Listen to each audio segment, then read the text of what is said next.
It is 18 minutes to 7 now, and parents go to great lengths to protect their children. We all do, don't we? But would you go as far as spying on them to make sure they're safe?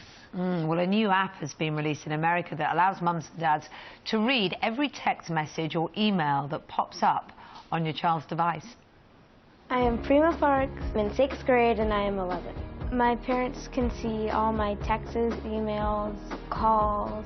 You can see their deleted texts, their mobile location when they have their cell phone, who they've called and who's called them, and what websites they've actually gone to. The whole object is not to spy on your children, it's to keep your children safe. To protect them. Predators that can be out there are dangerous. There's been random calls. I don't know who they are. My parents won't like me talking to strangers. I have friends who grab their child's phone and read through. I mean, I think that's worse than doing this. You are trying to protect your child from what's out there that you don't know, which is what we are trying to do. Interesting. Well, in a moment we're going to be speaking to security expert David M. But first, let's talk to the app's creator, Amita Jain, who joins us from Los Angeles. So, you are the inspiration. You created this. Was there a moment for you that made you think, right, I want to make this app, I need it? Sure. I mean, I'm a mom of 2 teens, and when I first handed my children those smartphones, I honestly had no idea what I was doing. I was so naive because at the time it was for simple things like forgotten lunches and pickup times.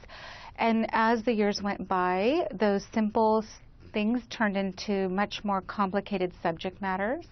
I found that my son was being bullied online. I walked into his room and he had his Facebook page up, and there was a abusive conversation happening, and I was just devastated by that, thinking, oh, like he's so exposed and it's so public, and I don't think that children really understand the permanence of everything that they're putting on Facebook and Instagram. So that's how has your app helped with that problem then? Well, you know, with having a window into your child's digital world, you really do have those opportunities when you see subject matters creep up that you can start that conversation. You know, you can open up a dialogue, and that's what's really helped me with my kids. OK, well, Amita, let's go and speak to David now. So, David, you work for an online security firm. Traditionally, I'd imagine that you try and protect this sort of information. I mean, and the point that Amita's making there, that being able to see that window into what their child are doing online allows the dialogue to be created and helps them, I assume, to explore what the situation is. What do you make of this? Well, I think it's easy to see why parents are concerned about what goes on and the dangers that their children face, and that's obviously where this is coming from. And if you look, there's a wide spectrum of apps available, from filtering out inappropriate content right through to more active monitoring of what children are doing. I think at the end of the day, it's parents who need to make that decision for their family about where they sit in that spectrum. What's your view, though? Well, I think a lot of people will feel as uncomfortable maybe about actively monitoring their children as they would about, let's say, putting a webcam in their room. But on the other hand, you know, especially if people have had bad experiences, they may want to opt for that kind of approach. This came from the point that Amita said she saw a aggressive conversation happening on Facebook, which she wasn't aware of before. Now, of course, we are all learning more and more about the digital sphere at the moment, and children becoming much more aware of what goes on. Yes. Do you think there's better ways of dealing with online bullying, let's say, than having your parents spy on all of your content and all your emails?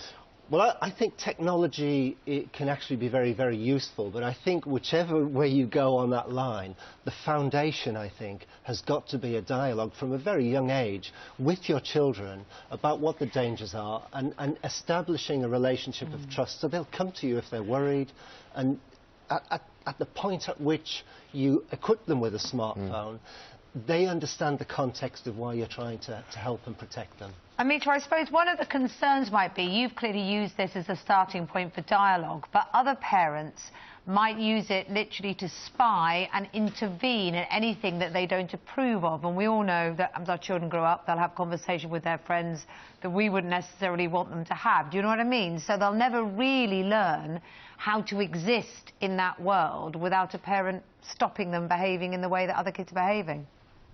Well, I think for me, it's about approaching it with love and respect and thoughtfulness towards your child. So I don't think any parent is out there with the intent to spy. I think it's more about the intent to protect and help guide. And if they don't know what's happening in their child's digital world, they can't have those moments to open up those lines of conversation and create that transparency. So I absolutely 100% agree that communication is the foundation for a great relationship between you and your child, or you and anyone. But because there's so much that your children are exposed to, and the appropriateness of the subject matter that's coming at them, that's sometimes difficult to gauge as to when to talk about what. So this is really a helpful tool. It's been a great tool for me. Look, it's very interesting, Amita. We know we're going to talk to you later on also to you as well, aren't we? And we'd love you to get involved in the debate as well at home, I think. Amita, we'll speak to you a little bit later on. If you go to our Facebook page, we're looking at whether you'd use the app. You obviously have to go online to do it. Let's take a look at the results so far. 54% of you say yes, you would check up on your children, you would use this app. 46% of you say no. Wow. So still pretty balanced. Pretty close, isn't it? Yeah. And the poll's going to be open throughout the programme, so do head to our Facebook page to place your vote. Interesting to know whether it's changed after hearing what... And any questions that you might have for David, you think you might be able to help if you need some help with online security,